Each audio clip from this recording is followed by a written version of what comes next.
bien. Donc, je vous ai donné sur les rappels de la fonction exponentielle.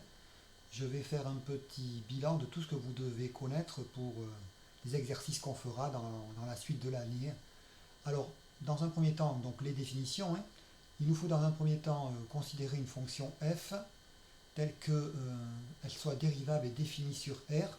L'image de 0 est égale à 1 et la dérivée de la fonction est égale à elle-même pour tout x réel. Alors ce qu'on peut démontrer, c'est que cette fonction ne s'annule pas sur R.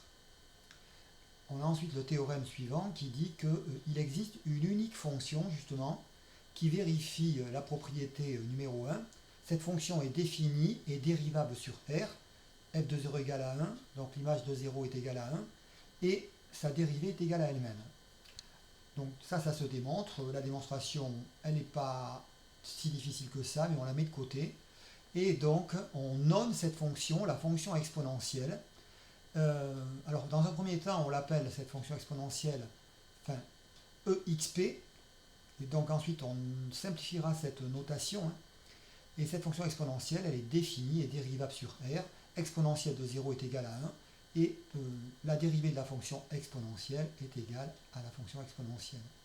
Et en conséquence de la propriété 1, on voit bien ici que la fonction exponentielle, finalement, elle ne s'annule pas sur R. Ça, c'est fondamental. Voilà. Alors, propriétés de la fonction exponentielle, elles ont déjà été brièvement évoquées en classe. Donc, la fonction exponentielle est dérivable sur R. Et pour tout x de R, la dérivée de l'exponentielle x est égale à exponentielle x. Ça découle de la définition précédente. Ensuite, on a ce qu'on appelle la relation fondamentale.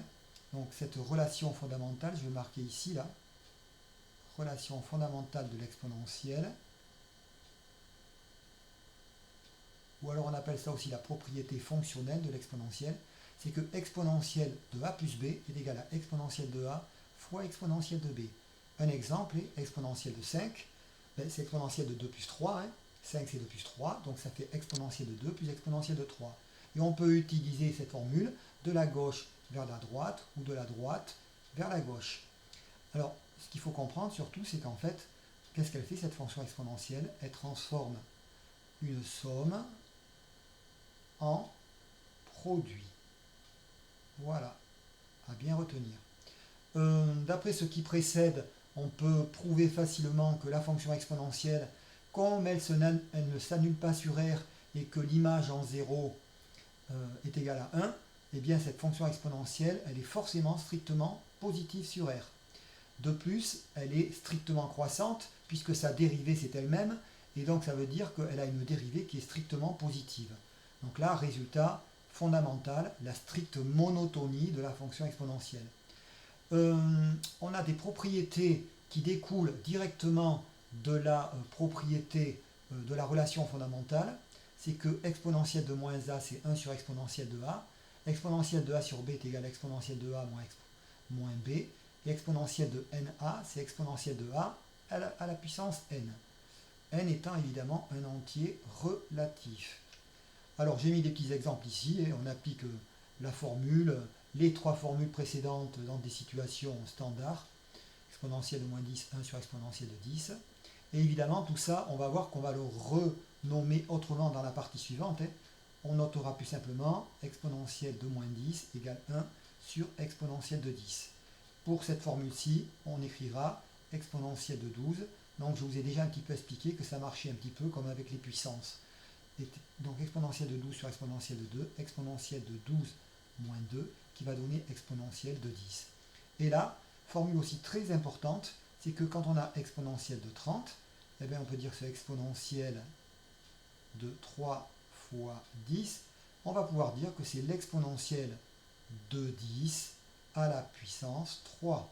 Mais on pourrait dire aussi que c'est exponentielle de 3 à la puissance 10.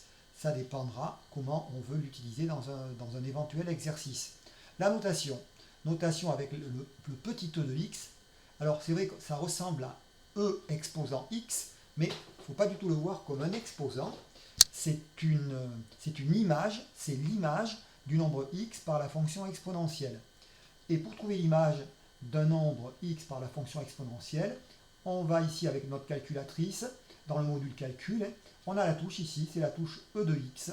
Regardez, il y a directement la notation que je suis en train de vous apprendre là qui apparaît, exponentielle de 4, on fait exé, et on voit bien que la calculatrice là, elle ne nous donne pas une valeur exacte, c'est une valeur approchée, 54,59, etc. Et c'est comme ça qu'on a les images de tous les réels par la fonction exponentielle. Alors, ce qu'on vient de voir, c'est qu'on avait la formule, la dernière formule là, qui est juste au-dessus, qui dit que exponentielle de n, c'est exponentielle de 1 fois n, donc c'est exponentielle de 1 à la puissance n. Or, on va noter exponentielle de 1 qui est égal à e, donc ce nombre-là, e, c'est important, on l'appelle la base de l'exponentielle, voilà, exponentielle. Donc ce nombre-là, il vaut à peu près 2,718, 2,7 si vous voulez le retenir encore plus facilement. Et en fait, on va pouvoir noter, vous voyez, exponentielle de n égale e de n. Et donc, on étend cette notation à tout réel x, à la définition numéro 2. Donc finalement, on ne garde cette notation exp, entre parenthèses de x, on ne la garde plus, on va garder celle-ci, c'est-à-dire e de x. Alors ça se lit e de x, d'accord? On le lit e de x. Ou alors vous dites exponentielle de x, sans problème, exponentielle de x. Par contre, ne dites pas e exposant x. Ça n'a pas de sens, à part si x est un entier naturel au relatif. Donc après, ici, donc la propriété essentielle de tout le chapitre, c'est-à-dire les formules à retenir sur le bout des doigts, elles ont déjà été écrites déjà dans le début du chapitre, mais là vous les avez réécrites avec la nouvelle notation, la bonne notation, dérivée de e de x, c'est e de x pour tout x réel. Ensuite, regardez, e de a plus b est égal à e de a fois e de b. Ça marche exactement comme avec les puissances. Par exemple, avec les puissances de 10, 10 puissance 12 fois 10 puissance 5, vous avez déjà vu que ça faisait 10 puissance 12 plus 5, ça fait 10 puissance 17. Ok? Donc vous avez des formules qui sont similaires à celles que vous connaissiez déjà pour les exposants, pour les puissances de 10 ou même les puissances de nombres réels. Exponentielle de moins a, c'est 1 sur exponentielle de a. À retenir surtout aussi cette formule d'une autre façon, e de moins a fois e de a est égal à 1. Tout simplement parce que ces deux nombres ici, e de moins a et e de a, sont inverses l'un de l'autre. Et puis après exponentielle de a moins b, c'est exponentielle de a sur exponentielle de b. Autre formule ici, c'est que exponentielle de na égale exponentielle de a à la puissance n. Voilà. Sachant que n ici est un entier relatif. Ça peut être donc un entier même négatif éventuellement. Et puis on dit que pour tout x réel, on l'a déjà vu aussi tout à l'heure, et ça c'est une propriété fondamentale aussi de l'exponentielle, c'est que exponentielle de x est strictement positif pour tout x réel. Alors ensuite, vous avez besoin de connaître ces deux propriétés qui permettent de résoudre la majorité des équations et des inéquations avec la fonction exponentielle. Alors là, je les ai déjà un peu évoqués en classe. Exponentielle de a égale exponentielle de b équivaut à a égale b. Exponentielle de a strictement inférieur à exponentielle de b équivaut à a strictement inférieur à b. Et donc là, j'ai mis deux petits exemples. En gros, dès que deux exponentielles sont égales, d'accord? Alors attention, ça marche ceci parce que vous avez une exponentielle égale d'un truc égale à une exponentielle de machin. Si vous avez un 3 devant ici, ça ne marche plus du tout. On peut s'en sortir, mais il faut être un petit peu plus subtil et je ne vais pas parler de ça dans cette leçon. Donc là, qu'est-ce qu'on peut faire? On applique la propriété 1, avec la propriété numéro 1. En fait, on peut directement, entre guillemets, on peut effacer les exponentielles. Alors là, je le fais parce que j'ai un stylo et que je peux après revenir en arrière, mais ce n'est pas une simplification. C'est une propriété de la fonction exponentielle. C'est dû à la stricte monotonie de la fonction exponentielle. Donc 2x plus 1 égale x moins 1, et on tombe facilement sur la solution moins 2. Pour les inéquations, même principe, la propriété marche avec les inégalités, à condition d'avoir une exponentielle à gauche et à droite, et pas autre chose. Même chose, et si vous avez un plus 1 ici dans l'inéquation, alors on peut la résoudre, mais ça va être plus compliqué. Et peut-être que la résolution ne sera pas forcément exacte. on pourra trouver que les valeurs approchées des solutions. Alors ici, même chose, hein, on applique la règle numéro 2, voilà la propriété numéro 2, et puis on a une équation du premier degré standard, on isole les x dans le membre de gauche ou de droite, les solutions, on les donne sous forme d'intervalle, c'est l'intervalle 2, crochet ouvert plus l'infini. Voilà, alors ensuite on peut tracer la courbe de la fonction exponentielle. Bon, on peut là je vous la donne directement dans la leçon. Hein. Pas difficile de la réobtenir avec le grapheur ici sur la calculatrice. Exponentielle, vous voyez, alors x est là. Je fais, on a ajouté la fonction et je peux directement aller voir le graphique ici.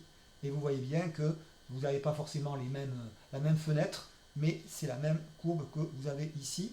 Et donc, on s'aperçoit que cette fonction correspond bien évidemment à une fonction strictement croissante sur R, mais ce qu'on peut rajouter peut-être aussi, et on le précisera un petit peu plus tard dans l'année avec d'autres chapitres, c'est que, eh bien ici, quand x devient très grand, eh bien les exponentielles de grand X sont excessivement grands. Autrement dit, on a une fonction qui croît très vite.